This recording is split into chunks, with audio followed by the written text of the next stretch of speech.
Angelicus and its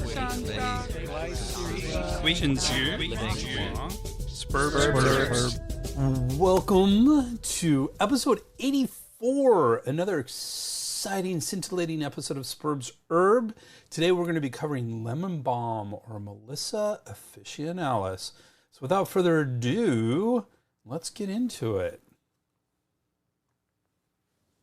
Today's episode, we'll be looking at another herb of the world, lemon balm or Melissa officinalis. And I finally figured out what officinalis is. It's a very, very common subtype of species, of genuses, and I see it all the time, and I finally have what it means in Greek, so we're going to learn that today. But lemon balm is a relatively well-known medicinal and culinary herb with some very interesting traditional uses.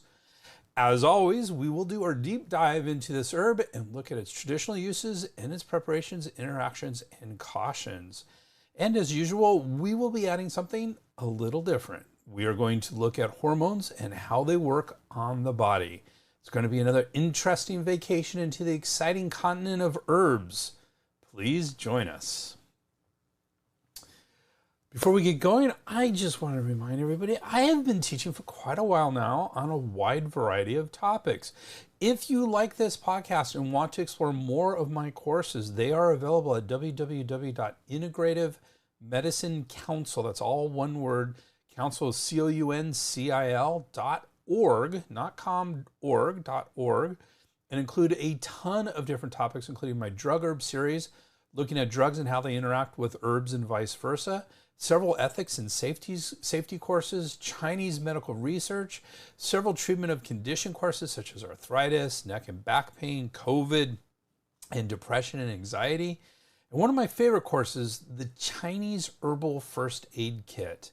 And they're all at a reasonable cost, and you get an additional 20% off with the code SH for Spurbs Herbs, SH20 off. That's SH20OFF, and that is all lowercase.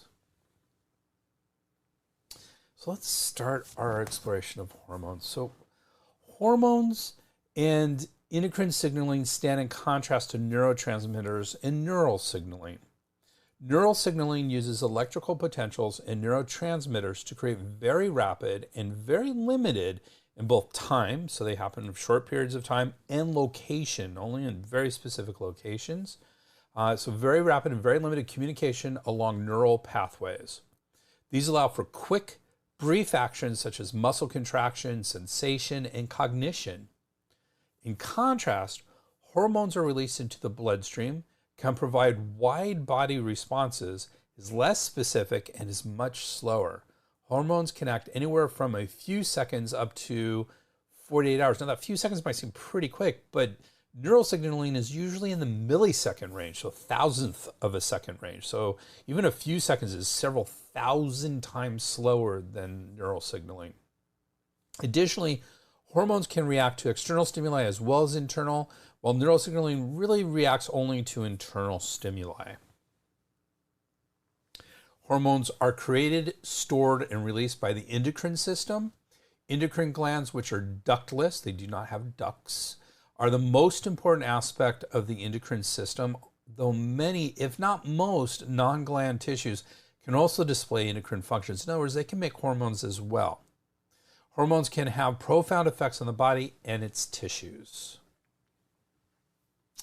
A hormonal stimulus typically produces one or more of the following changes. One, alters plasma membrane permeability, so this is or membrane potential, or both, by opening or closing ion channels. So it actually allows things to flow in and out of the plasma membranes of cells.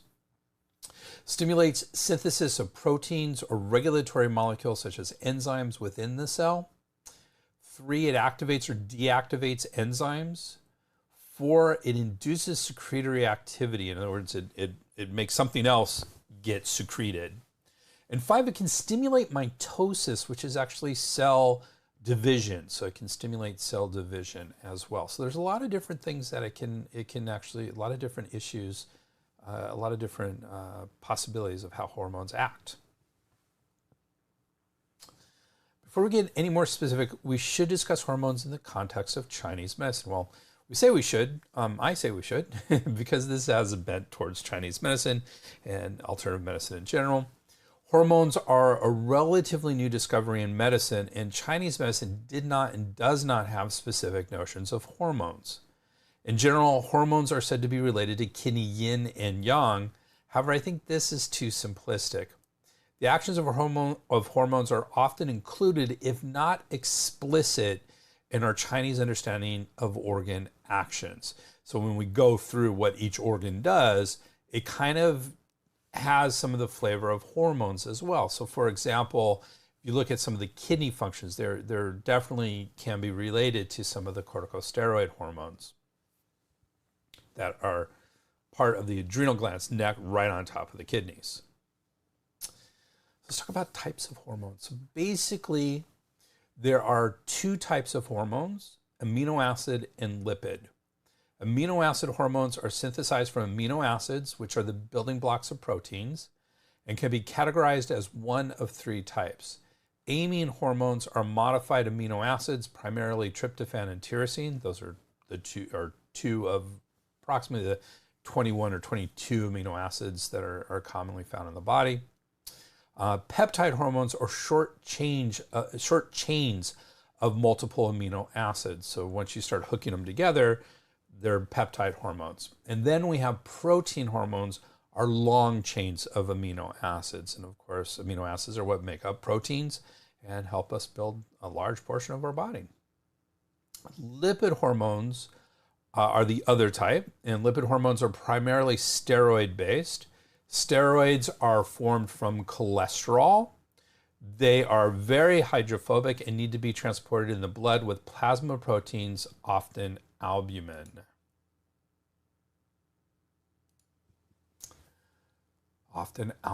Generally, amino acid hormones have a much shorter life than lipid-based hormones. Let's talk a little bit about these steroids. We said they're steroid hormones.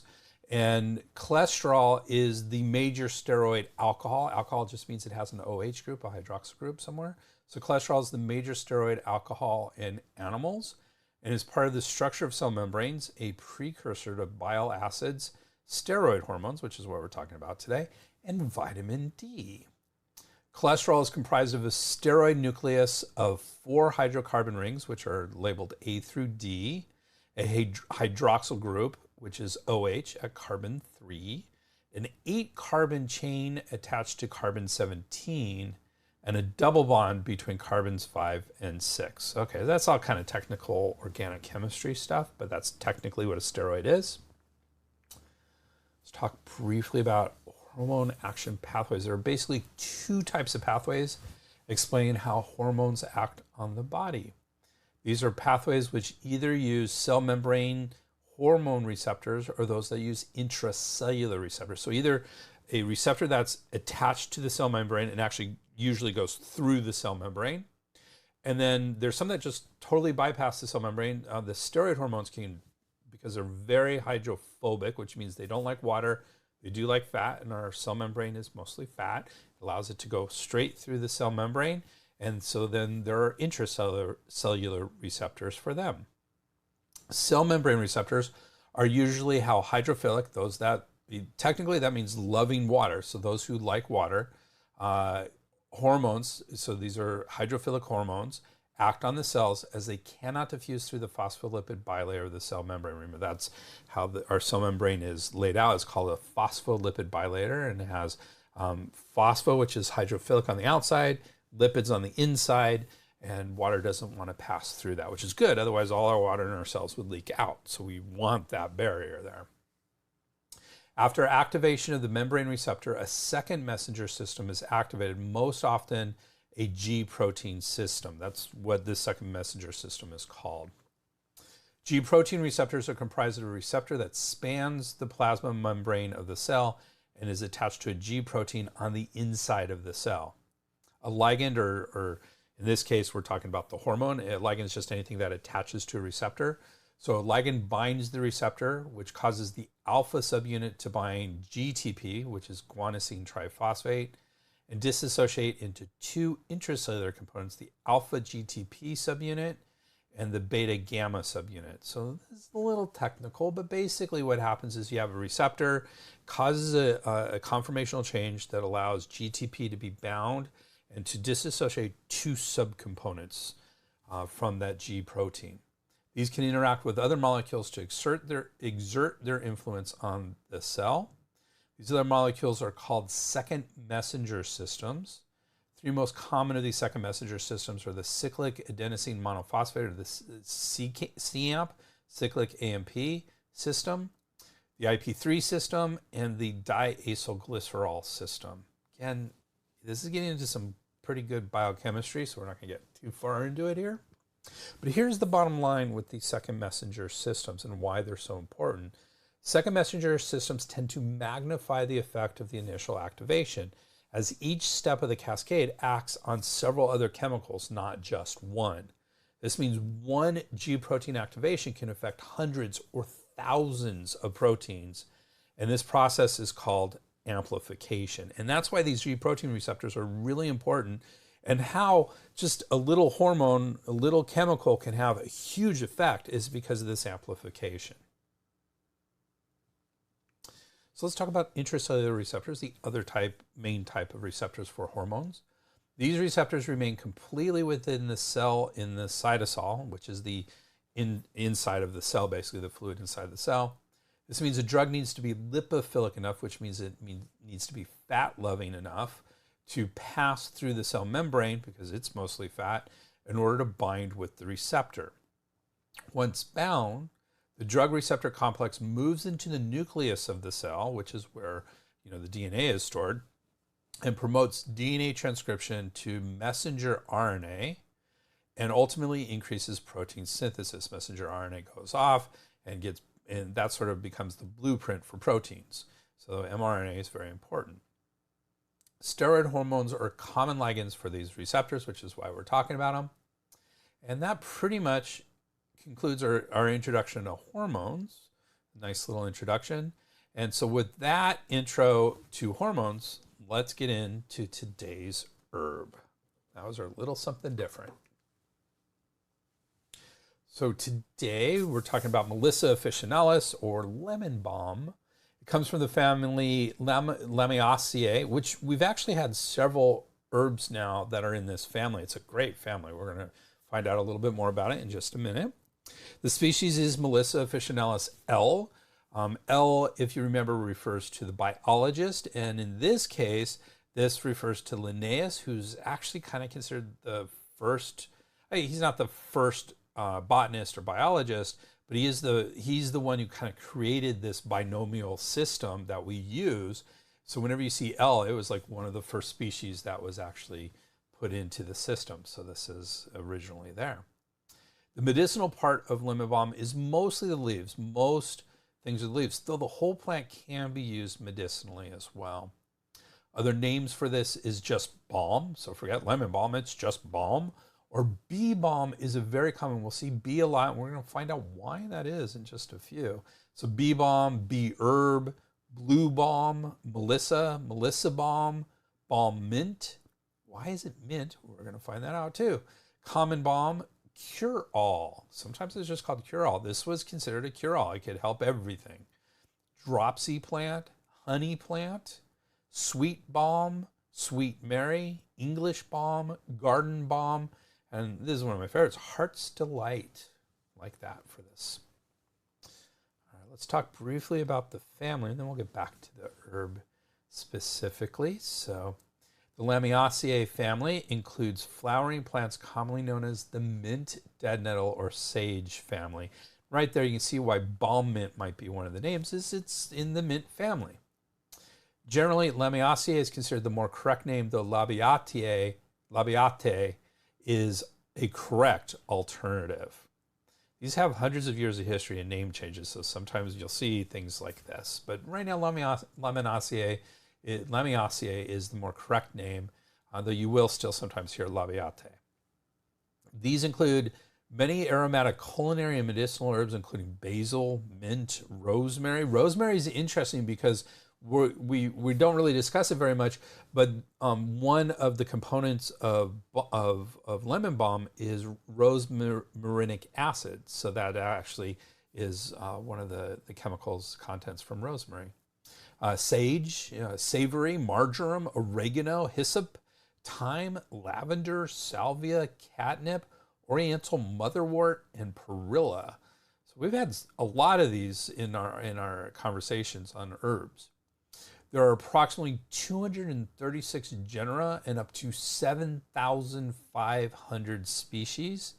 And the flowers are usually bisexual, so they have both sexes in it. So that's just a little bit on the Lamiaceae family. Let's get into a little bit of the history. And this is where I've referred to a few things. So Melissa means bee in Greek. So this actually means bee. So that's why you saw bee so many times in the English names, some of the common names, is because Melissa means bee. And officinalis, and the reason why this is over and over again when you read up on this, it's thought that if you plant lemon balm, it will, well, we're going to see this in just a second, that bees will be attracted to it. So that's why bee is such an important part. Bees are such an important part of this herb. And so Melissa and officinalis, I love learning this, means used in medicine. So that's why a lot of the herbs, the medicinal herbs that we see, end in officinalis as the species name, because they are used in medicine. So that's cool. Got to learn something new there. Lemon balm has a documented history over 2,000 years old, where it was used medicinally by the Greeks and Romans and was written about in Theophrastus's Historia Plantarum in 300 BCE. That predates written herb that we have today, written herb references in China. The first ones are about 200 CE, so that's about 400 or 500 years before in China. The first century Roman Pliny the Elder wrote about planting it near beehives as it would encourage bees to return. So you can see from very early this has been associated with bees. It was brought to Spain by the Moors in the 7th century. Many accounts of the medicinal uses of this herb are found during the Middle Ages throughout Europe and the Persian and Arab world. This included a discussion of its antidepressant properties by the famous Persian physician Avicenna, who we've discussed in one of our Something Little Different. The English botanist Nicholas Culpeper, who lived from 1616 to 1654, said lemon balm was good for melancholy and digestion. The London Dispensary in 1696 stated, "An essence of balm given in canary wine every morning will renew youth, strengthen the brain, relieve languishing nature, and prevent baldness." So they were still, back then, trying to prevent baldness, which I find very funny, especially as a bald man. Here's an excerpt from Nicholas Culpeper's The Complete Herbal, which is kind of considered, if you're studying European herbs, this is kind of considered, an important tome, older tome. So here's what it says. This herb is so well known to be an inhabitant in almost in every garden that I shall not need to write any description thereof, although its virtues, which are many, may not be omitted. Under government and virtues of this herb, it is an herb of Jupiter, and under cancer, it strengthens nature much in all its actions. Let a syrup made with the juice of it and sugar, as you shall be taught at the later end of this book, be kept in every gentlewoman's house to relieve the weak stomachs and sick bodies of their poor sickly neighbors. As also the herb kept dry in the house, that so with other convenient simples, you may make it into an electuary with electuary, electuary, electuary, with honey, according as the disease is, you shall be taught at the later end of my book. The Arabian physicians have extolled the virtues thereof to the skies, although the Greeks thought it not worth mentioning. Serapio says it causes the mind and heart to become merry and revives the heart, faintings and swoonings, especially of such who are overtaken in sleep, and drives away all troublesome cares and thoughts out of the mind, arising from melancholy or black choler, black choler, which Avicen, that's the same Avicena that we mentioned earlier, also confirms. It is very good to help digestion and open obstructions of the brain, and hath so much purging quality in it, saith Avicen, as to expel those melancholy vapors from the spirits and blood which are in the heart and arteries, although it cannot do so in other parts of the body. Dioscorides says that the leaves steeped in wine and the wine drank and the leaves externally applied is a remedy against the stings of a scorpion and the bitings of mad dogs, and commands the decoction thereof for women to bathe or sit in to procure their courses, which means menstruation. It is good to wash aching teeth therewith, and profitable for those that have the bloody flux.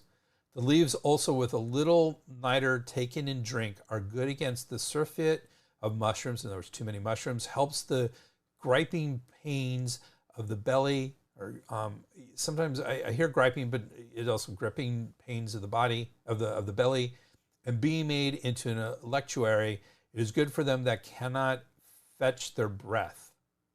Used with salt, it takes away wens, kernels, or hard swellings in the flesh or throat, cleanses foul sores, and eases pains of the gout. It is good for the liver and spleen. A tansy or candle made with eggs and juice thereof while it is young, putting to it some sugar and rose water, is good for a woman in childbirth, when the afterbirth is not thoroughly voided, and for their faintings upon or in their sore travail.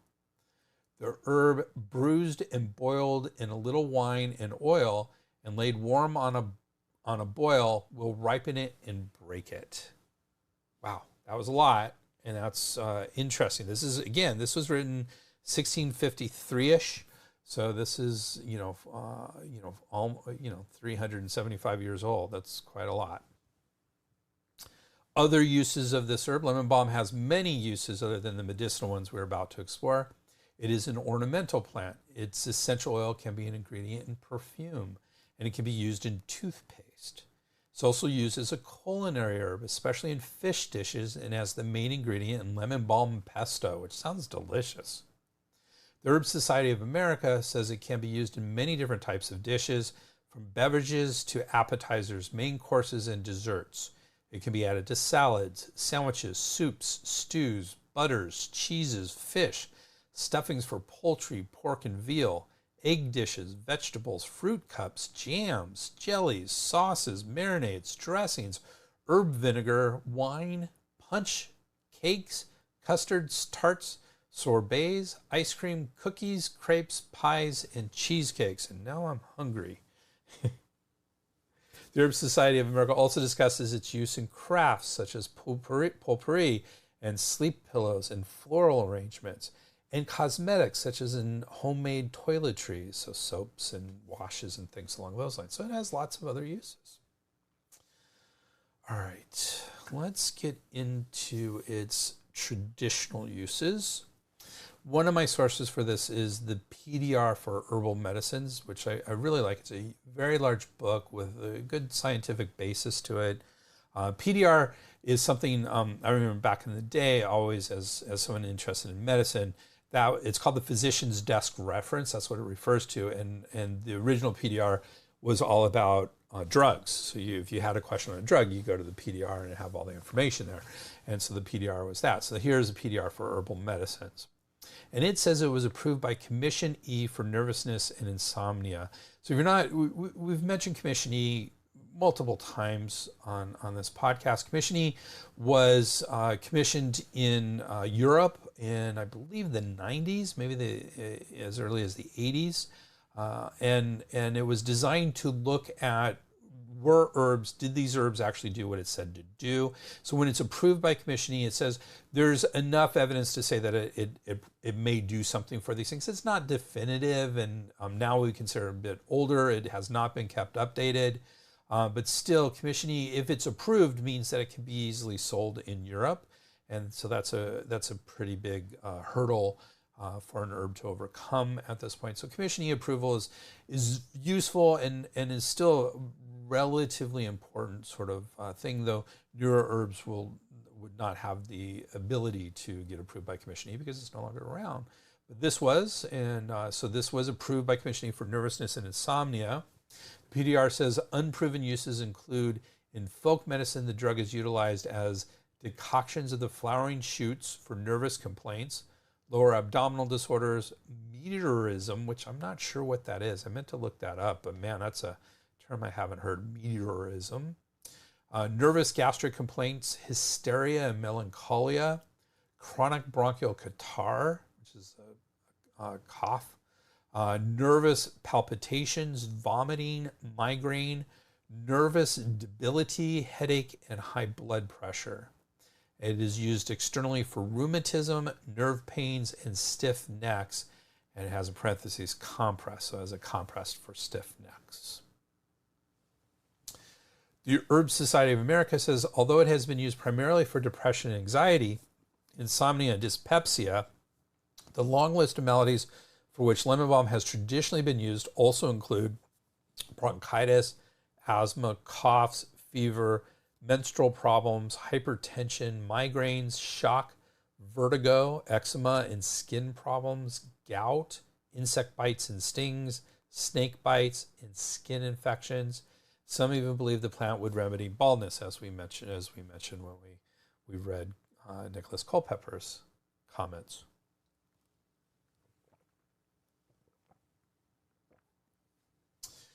WebMD says this herb can be used for cold sores, anxiety, stress, insomnia, indigestion, dementia, and many other conditions. Now, dementia is interesting. There was a relatively recent study that said it could actually be helpful in dementia. We're going to talk about that when we talk about science in just a little bit. Drugs.com had an entry on it. Drugs.com doesn't have a lot of entries on herbs. When it does, it's usually a more commonly used herb. So drugs.com says it may help decrease stress and agitation in patients with dementia and Alzheimer's disease, lower cholesterol, and herpes, help herpes as well. So there's a lot of stuff. Mount Sinai Health, which again is a pretty prominent healthcare thing, adds it may help with insomnia and anxiety. And finally, Healthline says it can also help menstrual cramps, toothaches, and headaches. So lots of different sort of traditional uses and maybe a little bit more modern uses as well. Let's talk about its dosage and preparation. According to the PDR for herbal medicines, dosage should be 395 milligrams in capsule form. To prepare an infusion, pour 1 cup of hot water over 1.5 to 4.5 grams of the drug and strain after 10 minutes. So in other words, steep it for 10 minutes. The average daily dose is 1.5 to 4.5 grams of drug. That's according to the PDR for herbal medicines. Mount Sinai says the following about dosing of this herb for adults. Capsules take 300 to 500 milligrams dried lemon balm 3 times daily or as needed. Tea, 1.5 to 4.5 grams, which is a quarter to 1 teaspoon of dried lemon balm herb in hot water. Steep and drink up to 4 times daily. As a tincture, 60 drops of lemon balm daily. I don't like this as a dosage because tinctures can be in lots of different strengths. And so I don't know what 60 drops of lemon balm daily means. I don't know what strength they're talking about as a tincture. So I think that is gobbledygook. Gobbledygook, not bobbledygook. Though I like bobbledygook. Maybe I'll say that from now on. Topical, they say apply topical cream to affected area 3 times daily or as directed. WebMD says lemon balm is available in many forms, including supplements, combination products, lotions, ointments, massage oils, and others. There isn't enough reliable information to know what an appropriate dose of lemon balm might be. Keep in mind that natural products are not always necessarily safe and dosages can be important. Be sure to follow relevant directions on product labels and consult a healthcare professional before using. WebMD, I think, tends to be a little bit more on the conservative side on some of these things. So basically what they're saying is, we don't know, be careful. All right, that's fine. But what was interesting about it is all the different products. It's in a lot of different products out there.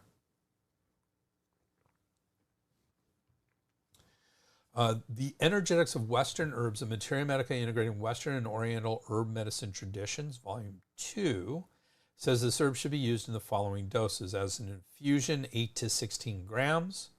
As a tincture, see this as a tincture makes a lot more sense to me. It says 2 to 5 milliliters at 1,3 strength and 45% alcohol.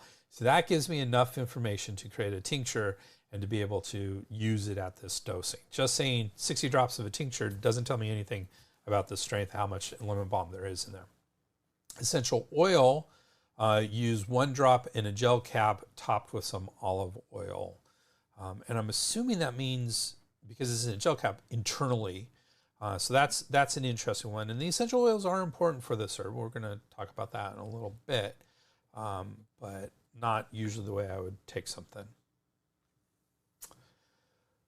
I always like to talk about quality of the herbs we're talking about. And unfortunately, it was difficult to find anything on what makes good quality lemon balm. I put it in to both Google and Google Scholar to see if I can come up with some what is good quality lemon balm. Now, I can't tell you, because I take photos of these herbs. I order these herbs online. There was sometimes when you order herbs, they'll say, okay, this is grade A, this is grade C. They'll talk about grading of it. There was nothing like that with lemon balm. It all seemed, most of what I found with lemon balm was kind of chopped up leaves and maybe a little bit of stems in it. So it was, you basically you're looking for nice green and clean sort of stuff as far as I'm concerned. But I don't know if anything was really discernible as to what was good quality or poor quality with this. So let's get into Chinese medical actions. Because this is such a popular Western herb, there's a lot on Chinese medicine for this. So one source says this herb is Xiang Feng Sao in Chinese. It was the only source that there was another source that used the same term, but a lot of the language was the same as this website. So I feel like they copied it from this website, so I don't consider it a separate source. So this is the only source that actually, had a Chinese name for this, Xian Feng Cao. And while I cannot be sure due to lack of tone marks and characters, I think this translates as fragrant wind grass. Well, Xiang usually means fragrant, and is usually, we're going to find out that most of the sources say this in Chinese, say this is an aromatic herb. It makes sense. It is quite an aromatic herb. And Xiang is often the fragrant is how that's often described. So it makes sense. I think fragrant wind grass is probably correct, but I can't be for sure as the translation of it. The source from the White Rabbit Institute of Healing, this source from the White Rabbit Institute of Healing goes on to say lemon balm is slightly bitter, aromatic, sour, and slightly cooling, and enters the stomach and heart. I have used White Rabbit Institute of Healing before as a source of Chinese medical approaches to Western herbs, and I think it's a pretty good one. I don't think there's anything definitive on a lot of this, so I can't say it's a definitive source, but I can say it's a decent source for this information. Its actions, according to them, are cooling and drying, calms Shen, moves qi, sedates spasms, releases to the exterior, restores Jing or essence, harmonizes labor, stops bleeding, restrains infection, clears parasites. That's a lot of actions for this. Like I said, it's a cure-all. Another one that I kind of think is a decent source for this is ChineseNutrition.org, and it says it's bitter, sour, and cold. It enters the lung, heart, kidney, liver, and pericardium. The source did not include any Chinese actions of this herb. Yet another source, Jur Herbals, adds a lot more confusion to the Chinese properties of this herb by saying it is warm. So all the others have said it's cool and cold. This says it's warm and spicy and enters the lung and liver. It says its Chinese actions include warms the interior and expels cold, and the spicy and pungent components help dry dampness and circulate qi, energy, and bodily fluids. Due to its unique qualities, lemon balm is an excellent option for resolving internal coldness with qi and yang deficiency. So I disagree with this. I don't. I think looking at a whole bunch of different sources, they all tend to say this is cooling or cold. This is the only source that says it's warming. And I'm not sure it's a good source, but I threw it in there for some controversy. Then there's that book that we mentioned earlier, The Energetics of Western Herbs and Materia Medica, Integrating Western and Oriental Herbal Medicine Traditions by Holmes, which is a 2-volume book. It's got a lot of Western herbs, a lot of information, and a lot of good information, though I think sometimes it's a little overblown. But let's see what it says. Holmes says lemon balm is somewhat bitter, sour, and astringent, cool and dry, and enters the heart, pericardium, triple burner, lung, liver, kidney, and bladder. And he has 6 different groupings of functions. Grouping 1, relaxes constraint, calms the mind and relieves anxiety, sinks the yang, clears heat, reduces fever and allergy. 2, regulates the qi and relieves pain, balances circulation, and harmonizes digestion, menstruation, and urination. 3, restores the nerves, lifts the mind, and relieves depression. 4, promotes sweating, dispels wind heat, and reduces fever, promotes expectoration, and resolves phlegm. 5, tonifies reproductive qi and harmonizes labor and enhances delivery. And 6, reduces contusion and swelling and stops bleeding, reduces infection and eliminates parasites, reduces tumors. So those are his 6 groupings of functions. And I'm going to be honest with you. I don't like all these different approaches to the Chinese medicalization of lemon balm. I think a lot of these are not definitive. A lot of them are overblown. I think there's just way too much that is going on with this. So I'm going to give my opinion and simplify it based on traditional uses of this herb. It's my opinion. So, take it or leave it with this. I have a question. Any info on parts of the herbs used? Yeah, I mentioned at the very beginning that it's primarily the leaves, though the whole herb can be used. So thank you for the question. I appreciate it. Yeah. Okay, so here's my take on this. It seems like this herb should enter the heart for its calming effects, the spleen for its digestion effects, the liver for its antidepressant effects, and lungs for its anti-asthmatic and skin effects. So I would say it enters the heart, spleen, liver, and lungs. Now, some said kidneys, and I don't see that very much, so I don't agree with that. Being cooling, I said most sources say it's cooling, seems to be in line with helping with calming and skin issues. Its Chinese function should be calm the heart and mind, move qi, and support the lung and spleen qi and aid digestion. So that's my simplification of everything that goes on. And I think that kind of covers most, if not all, of the traditional uses of this herb, at least from a Chinese medical perspective. Comparisons and combinations of this herb. Well, generally there weren't any direct comparisons for this herb, and not a lot of combinations in our literature searches. However, we did see a couple places combining with valerian root was mentioned as helping with relaxing the mind and helping with insomnia. And that seems like a really nice combination. Valerian root is very helpful for insomnia.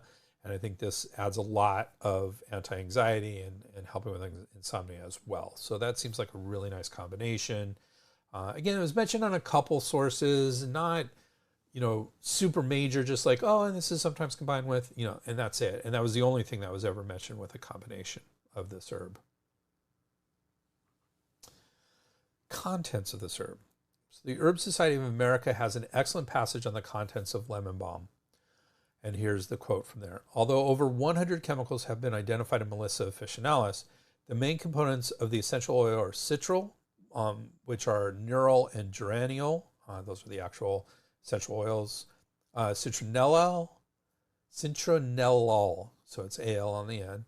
Linalool, geraniol, and beta caryophyllene oxide, beta caryophyllene oxide.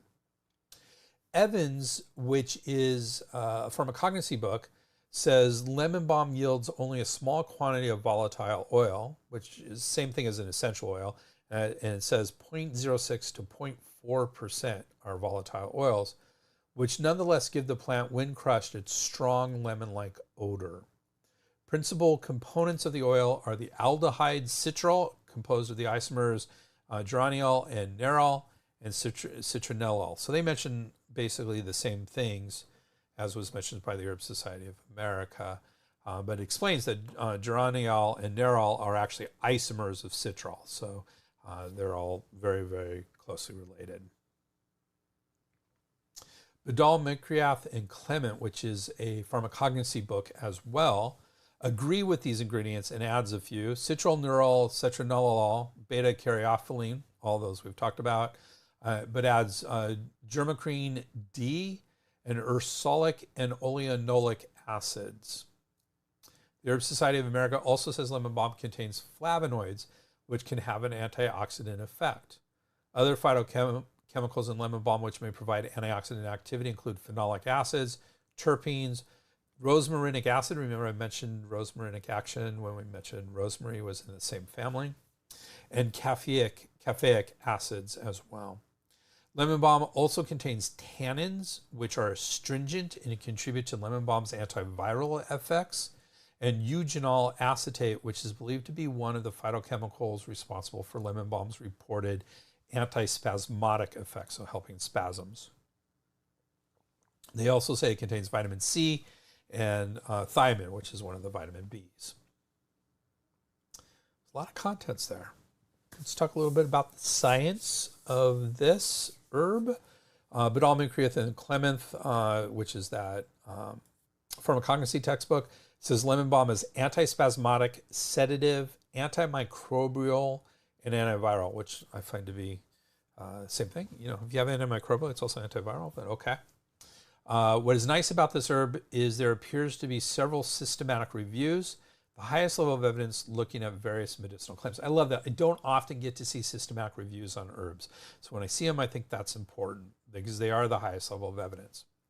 One review looked at the use of lemon balm in relation to obstetrics and gynecology, summarizing their results. In total, 15 studies were included.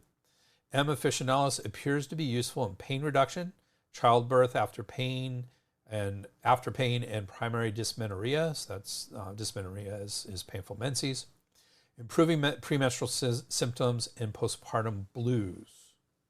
However, no effect was seen on the intensity of menstrual bleeding, and effectiveness was mixed in relation to sexual functioning and menopausal related symptoms. Due to selection bias in almost all studies, the evidence level of the included studies was considered a high risk of bias.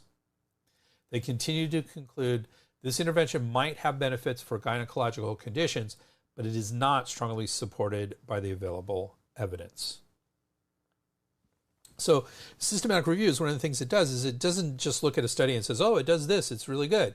It kind of looks at the methodology of that study as well as other studies that are saying similar things. And so the conclusion here was there's some evidence, but it's not strong evidence at this point for obstetrics and gynecology, which, you know, frankly is pretty good for an herb.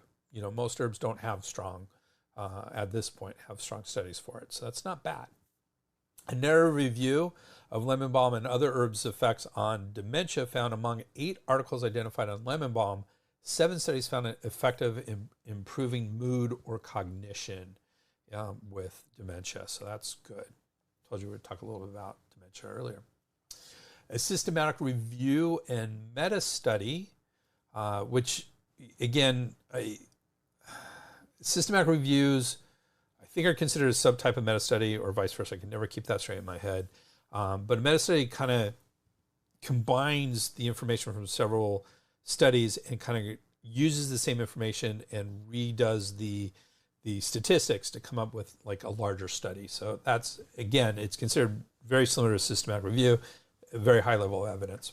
So the systematic review and meta-study looked at the effects of lemon balm on cardiometabolic effects and found intake was associated with a reduced total cholesterol and a reduced systolic blood pressure. Those are good things.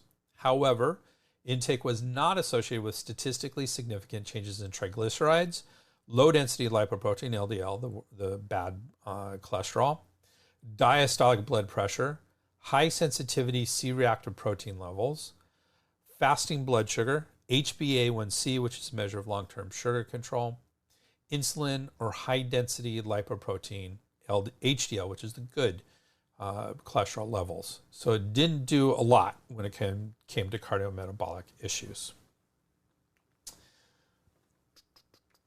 And another systematic review and meta-study found, based on meta-analysis results, lemon balm significantly improved mean anxiety and depression scores compared with the placebo. However, they did warn, due to the high level of heterogeneity between studies, results should be interpreted with caution. In other words, high level of heterogeneity between studies means that they're all very different studies and they're hard to combine. So you got to take the results with caution.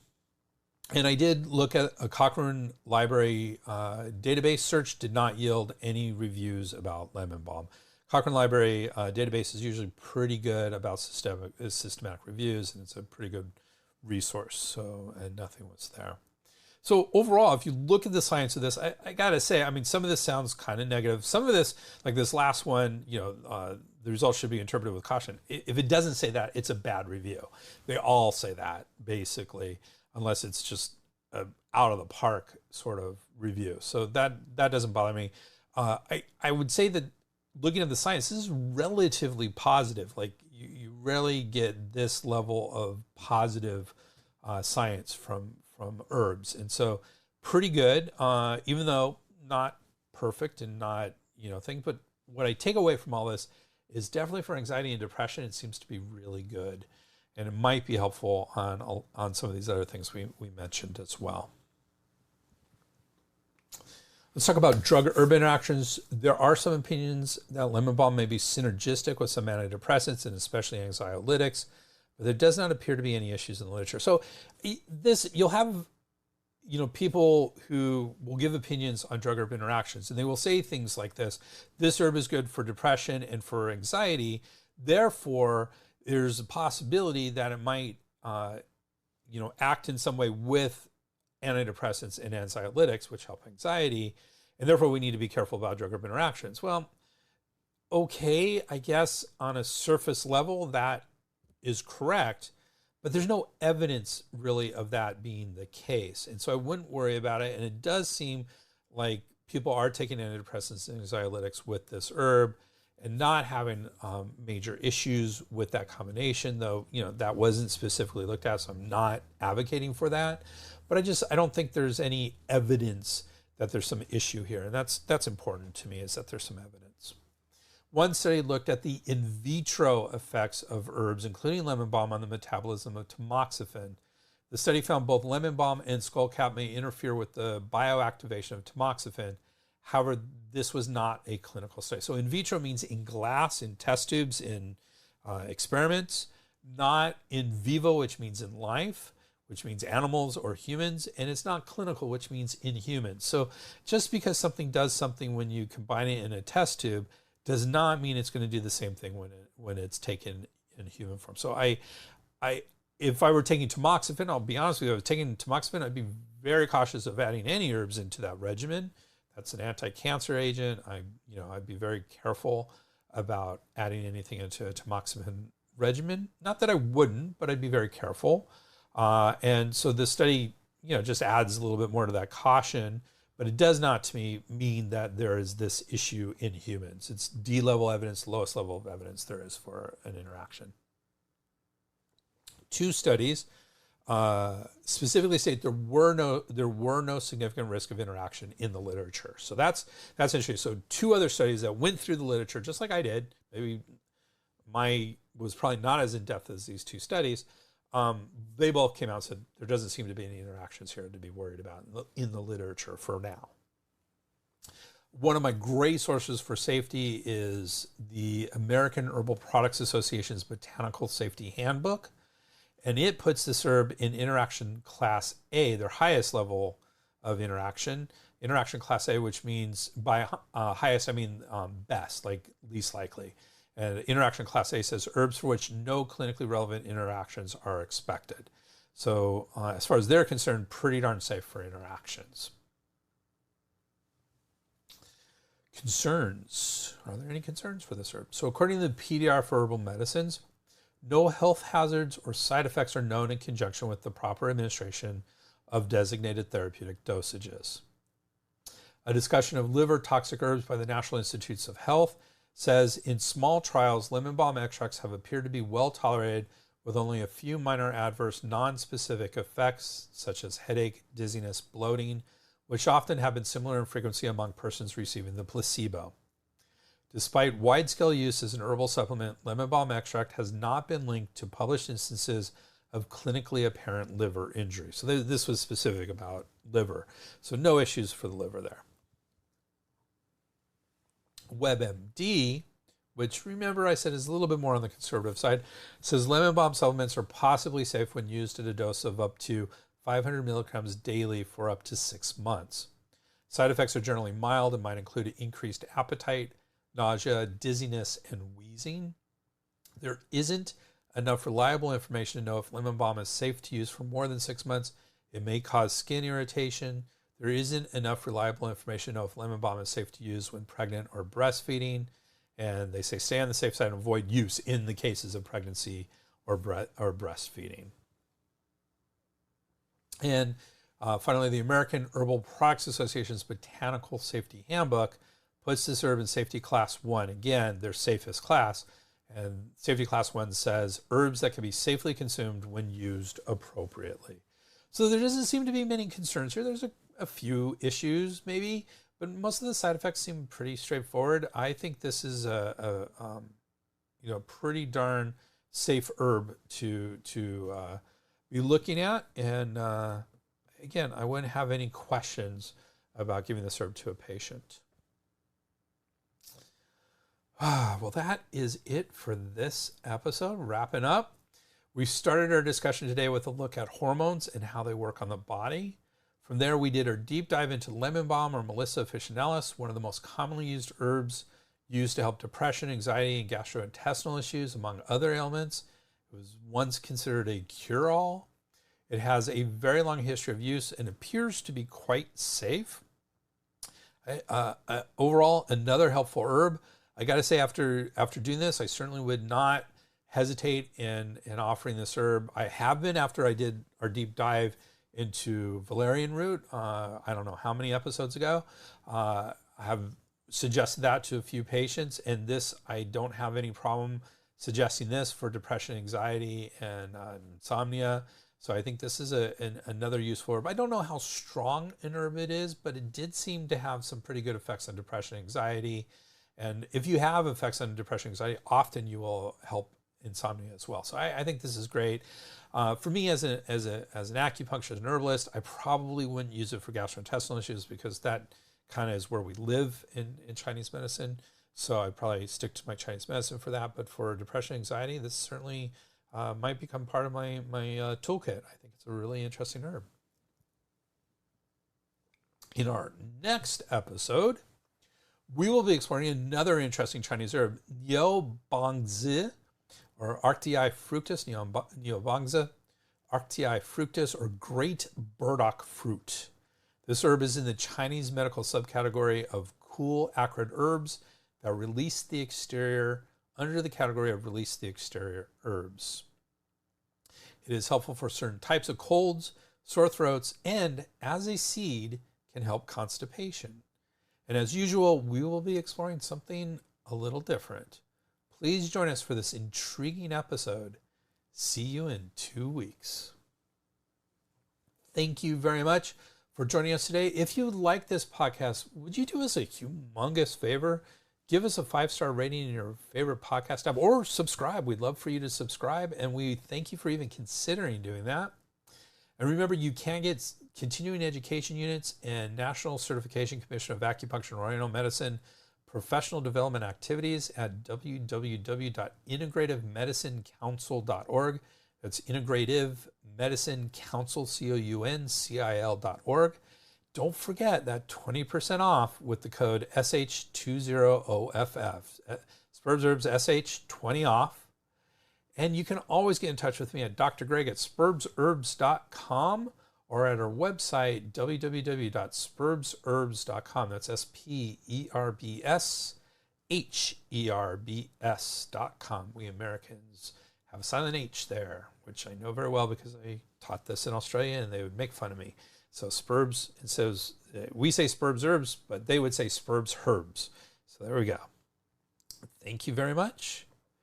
And as usual, have quite the bibliography. Thank you very much. Hope to see you again soon. Spurbs Herbs. The proceeding was presented by Dr. Greg Sperber. We would like to thank Janelle for all her support and everybody else who contributed to this program. Janelle. Timothy Dobbins, Rogers, Campbell,